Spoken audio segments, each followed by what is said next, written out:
Si Gabriel Lorenzo or Gabi, 25 taong gulang, lead bank teller, matangkad, may maputing kutis, seryoso, responsable, at perfectionist.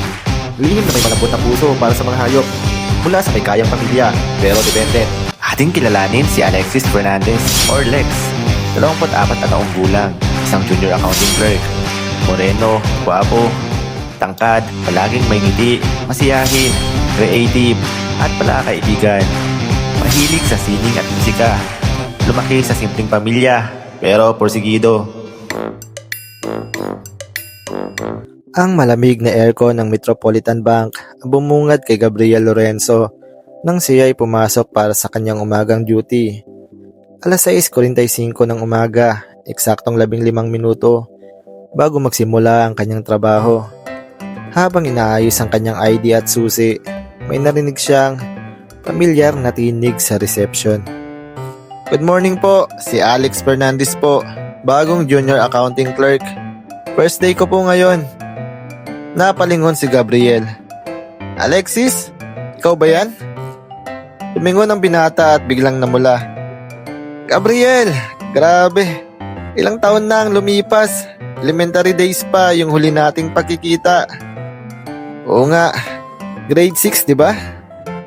Bago kayo lumipat ng probinsya, malungkot na alaala ni Gabriel. Masaya nagkamayan ng dalawa. Sa loob-loob ni Gabriel, nagulat siya sa pagbabago ng kanyang dating kababata. Ang payat at maliit na batang laging pasuray-suray lang pag naglalakad ay naging isang makisig at gwapong binata na may magandang mga ngiti. Small world nga naman, may ngiting sabi ni Alexis. Dito ka pala nagtatrabaho. Oo, 2 years na rin. Ikaw, kamusta ang pamilya mo? Ngunit ang masayang pag-uusap ay naantala nang dumating si Mr. Alvaro, ang branch manager. Gabriel, maaari bang turuan mo si Alexis sa mga basic procedures? Since magkakilala naman pala kayo. Opo, sir. Professional na sagot ni Gabriel. Itong mga forms, kailangan i-double check bago i-submit. Striktong paliwanag ni Gabriel kay Alexis. At yung time in, dapat 15 minutes before your shift. Ganun ba? Parang nabigla si Alexis. Sanay kasi ako sa mga flexible time sa previous work ko. Hindi flexible dito, matigas na sabi ni Gabriel. Dapat disiplinado. Habang nag-orient si Gabriel, lihim na napangiti si Alexis. Naalala niya nung sila'y bata pa. Si Gabriel na laging strikto sa kanilang grupo. Siya naman ay lagi nakikipag-away at basag ulo. Ganyan ka pa rin pala ka-perfectionist. Pabalong na sabi ni Alexis. At ikaw naman, parang walang. May halong inis na tugon ni Gabriel. Tanghalian na nang muling magkasalubong ulit ang dalawa sa kantin. Gabriel, sama ka sa amin. Kakain kami ni Sebastian at ng iba pang staff. Anyaya ni Alexis. May trabaho pa ako. Malamig na sagot ni Gabriel. At ikaw, bakit parang wala kang urgency sa trabaho? First day pa lang, dapat nagpapakita ka ng initiative. Biglang napairap si Alexis. Alam mo Gabriel, hindi lahat kailangan katulad mo. May sarili akong style. Style? Trabaho to, hindi fashion show. Tumawa na lang si Alexis. Naalala ko tuloy yung time na pinagagalitan mo ako. Kasi hindi ako sumusunod sa color coding ng mga lapis ng grade 3. At hanggang ngayon, mukhang hindi ka pa rin naman sumusunod sa mga rules. May ngiting sabi ni Gabriel na biglang napangiti na rin si Alexis. Sa unang pagkakataon, nagkatinginan ng dalawa ng may init. Parehong naramdaman ang mga koneksyon na hindi nawala sa kapila ng mga taong nagdaan. Kinabukasan, alas 7 ng umaga, nang dumating si Alexis. Alexis, late ka na naman. Striktong sabay ni Gabriel sa reception area. Sorry, may inasikaso lang sa bahay. Pagod na sagot ni Alexis.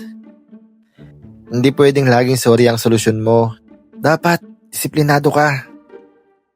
Gabriel, tama ka na nga. Akala mo kung sino kang perfect. Alam mo, nung bata pa tayo, ayaw na ayaw ko yung pagiging control freak mo.